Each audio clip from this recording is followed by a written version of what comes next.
गरीब का कंटेनर घर, सर्दी में तूफान। जामधाम नामक गांव बर्फीले पहाड़ों के बहुत करीब रहने के कारण वहां पर बहुत बर्फबारी होती रहती थी। उसके साथ साथ अगर वहां पर धूप ज्यादा आई तो बारिश भी बहुत गिरती थी। वहां पर किट्टू, उसकी पत्नी नीला, खुशी नाम की एक बेटी, उनके पास रहने के लिए एक घर भी नहीं रहने के कारण हाईवे के बगल में एक पुराने कंटेनर में जीते रहते थे।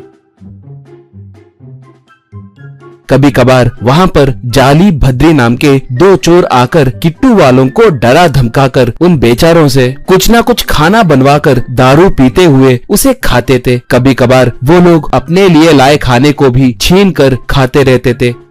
और कभी कभार बारिश गिरे जब किट्टू परिवार को जबरदस्ती बाहर निकालकर वो लोग कंटेनर के अंदर जाते थे। बेचारे किट्टू वाले बारिश में भीगते हुए पेड़ के नीचे ही रह जाते थे, मगर वो दोनों कंटेनर के अंदर आराम से सो जाते थे।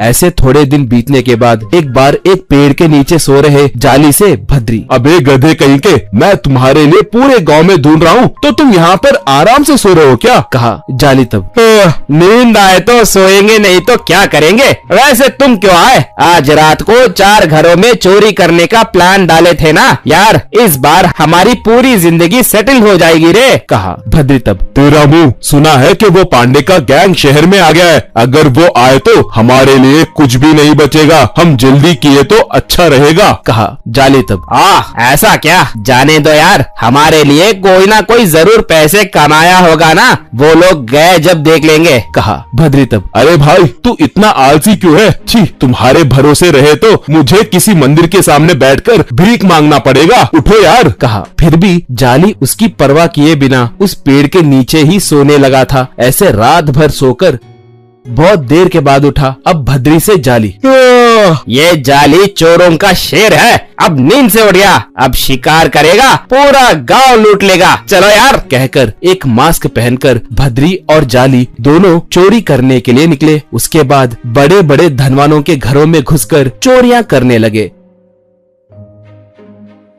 ऐसे वो लोग 4 घरों में चुराने के बाद अब उनके पास 2 बोरियां भर के पैसे और गहने थे। उसके बाद वो लोग उन बोरियों के साथ बाहर आते ही धीरे धीरे बारिश गिरना शुरू हुई। अब बारिश और तेजी से गिरने लगी। ऐसे वो लोग पैसे भीगेंगे सोचकर जल्दी जल्दी उस कंटेनर के पास भागे। वहाँ पर किट्टू वाले खाना बनाकर खाने लगे तो दोनों उन्हें धमकाकर उन पैसों को सुखाने लगे। उसके बाद किट्टू वालों का सारा खाना खा गए।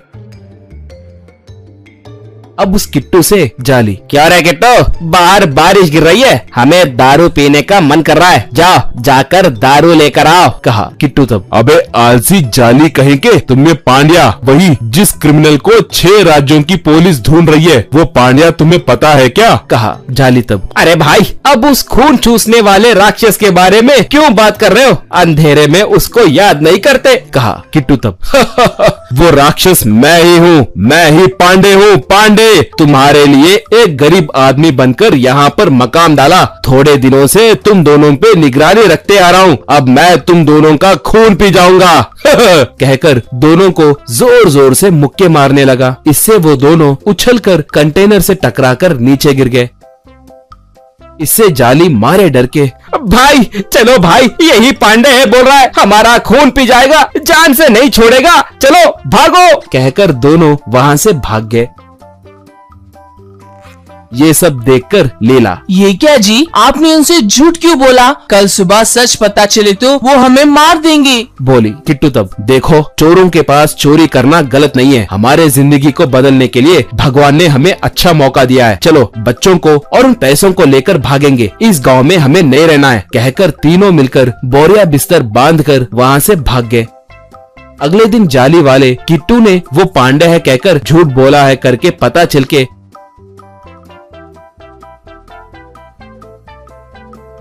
उसे मारने के लिए लट्ठों के साथ आए। फिर से बारिश गिरने लगी, मगर किट्टू वाले उस घर में नहीं रहते देख भद्री जाली से, भाई हमारे जितने बदकिस्मत वाले कोई नहीं है। हमारी जिंदगी सेटल होगी सोचकर मेहनत करके चोरी किए तो किट्टू की जिंदगी बदल गई। कम से कम किट्टू का भाग्य बदले, इस कंटेनर में तो भी रहेंगे। लगता है वो हमारे लिए ही बर्तने छोड़कर चले गए, उसमें खाए तो क्या पता हमारी जिंदगी भी बदल जाए। कहकर दोनों जाकर उस कंटेनर में सो गए।